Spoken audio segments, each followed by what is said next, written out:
नमस्कार बच्चों, बीसीए वाले के स्टोरी में आपका स्वागत है, अभिनंदन है। और आज हम लोग पढ़ने वाले हैं, क्या पता है क्या पढ़ने वाले हैं? आज हम लोग पढ़ने वाले हैं तटीय मैदान के बारे में। किसके बारे में पढ़ने वाले हैं? तटीय मैदान के बारे में। और पिछले कई क्लास में हम लोग पढ़े उत्तर का विशाल मैदान, हिमालय, दक्षिण का पठार। और आज हम लोग पढ़ने वाले हैं तीन चीज: तटीय मैदान, द्वीप समूह और मरुस्थल, है कि ना? इन सब बारे में पढ़ने वाले हैं। तो हमने बताया था कि तटीय मैदान को दो भाग में बांट दिया गया है। एक हो गया था पूर्व तटीय मैदान, एक पश्चिम तटीय मैदान। आपको यहाँ से दिखता होगा, इस जगह से लेके ये वाला भाग जो है ये किस ओर है? पूरब की ओर है। तो ये खंभात की खाड़ी यहाँ पे है, और यहाँ से लेके कन्याकुमारी जो है ये वाला पूरा क्षेत्र अंत क्या है? ये पूर्वी तटीय मैदान है। क्या है? पूर्वी तटीय मैदान है। नहीं, पश्चिमी, पश्चिम है ना, पश्चिम तटीय मैदान है। क्या है? पश्चिम तटीय मैदान है। यहाँ कहा है पश्चिम तटीय मैदान। उत्तर में खंभात की खाड़ी से लेकर, उत्तर में खंभात की खाड़ी से लेकर, खंभात की खाड़ी से लेकर, है ना, कन्याकुमारी दक्षिण में तक फैला हुआ है। और जानते हैं इसकी औसत चौड़ाई कितना है? 10.6 किलोमीटर इसकी औसत चौड़ाई है। कितनी है? 10.6 किलोमीटर इसकी औसत चौड़ाई है। किसका? तो पूर्वी पठार का नहीं, पश्चिमी पठार का। किसके? पश्चिमी पठार का। अब बात करते हैं, इसके उत्तरी भाग को कोकण तट कहते हैं। मतलब ये वाला जो भाग होगा इसका नाम क्या होगा? कोकण तट। क्या होगा? और इसके दक्षिणी वाला भाग को बोलेंगे मालाबार तट। क्या बोलेंगे? मालाबार तट। अरे बोलो भैया, यस या नो? है ना? उसके बाद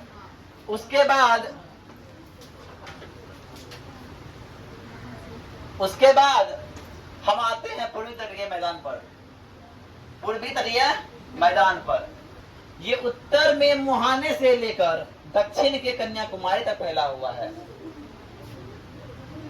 क्या हुआ?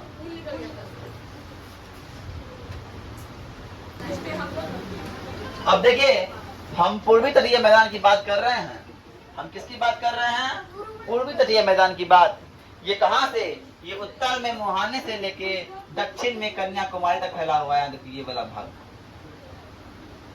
है ना, ये वाला भाग क्या है? ये वाला भाग है कौन? पूर्वी तटीय मैदान। ये वाला भाग क्या है? पूर्वी तटीय मैदान। और इसकी औसत चौड़ाई 160 से 350 किलोमीटर है। 160 से 350 किलोमीटर है। और ये वाला भाग गोलकुंडा तट से कहां तक? कोरोमंडल तक। इसका मतलब उत्तरी भाग क्या कहलाता है? गोलकुंडा कहलाता है। इसका उत्तरी भाग क्या कहलाता है? गोलकुंडा। और दक्षिणी भाग क्या कहलाता है? कोरोमंडल कहलाता है। किसका? ये पूर्वी तटीय मैदान की बात कर रहे हैं। पूर्वी तटीय मैदान का उत्तर का भाग को गोलकुंडा कहेंगे और दक्षिण का मैदान को कोरोमंडल कहेंगे। बात समझ में आ रही है? और यहाँ पे महानदी गोदावरी, कृष्णा तथा कावेरी एवं पूर्वी नदियां विशाल डेल्टा का निर्माण करती है। किस जगह? इस वाला भाग में। जब नदी लेके आती है, नदी यहाँ गिरेगी पानी लेके, तो इस जगह विशाल मैदान का निर्माण करती है। यही था मेरा तटीय भाग। अब इसके बाद चलते हैं हम लोग मरुस्थलीय भाग की बात चलते हैं।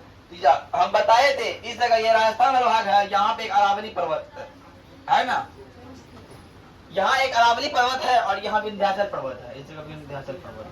और इस वाला भाग को बोलते हैं मालवा, ठीक है ना। लेकिन हम लोग पढ़ना अरावली।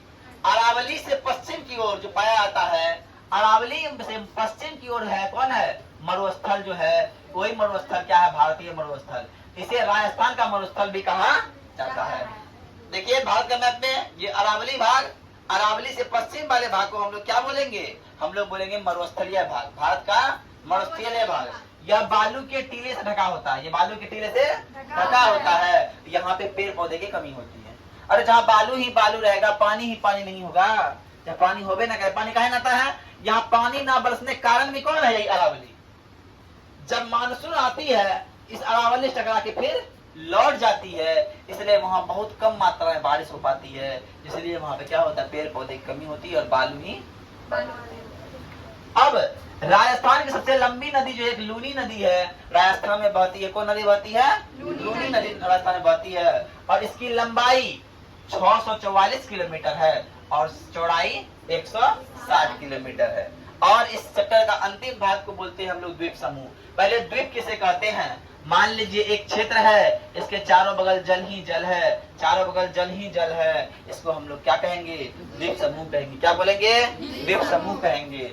अब आते हैं भारत का समुद्रीय सीमा में, भारत के समुद्रीय सीमा में 1256 द्वीप है। अब तक भारत की समुद्री सीमा है, उसके अंदर कितना द्वीप है? 1200 कितना है?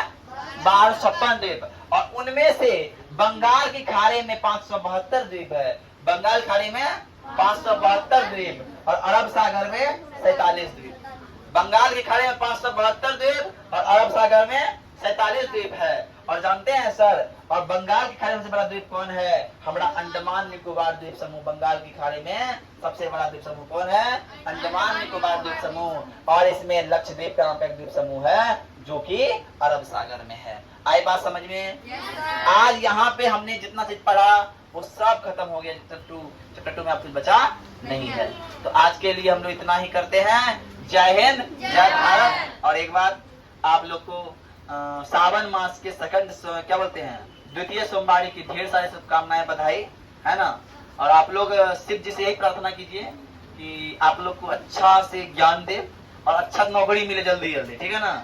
आप 10th में अच्छा मार्क्स लाए, 12th में अच्छा मार्क्स लाए, फिर कोई कंपटीशन में बैठे तो तुरंत अच्छा मार्क्स लाके तुरंत एक नौकरी अचीव करें, है ना। और मेरा सिद्धांत भी यही है। देखो लोग का सिद्धांत क्या होता है, जो अदर टीचर है उसका सिद्धांत है बाबू हमको 9th 10th पढ़ा दे बस, मेरा ये खत्म। लेकिन मेरा सिद्धांत ये है, तुमको हम इस तरह तैयार करना चाहेंगे।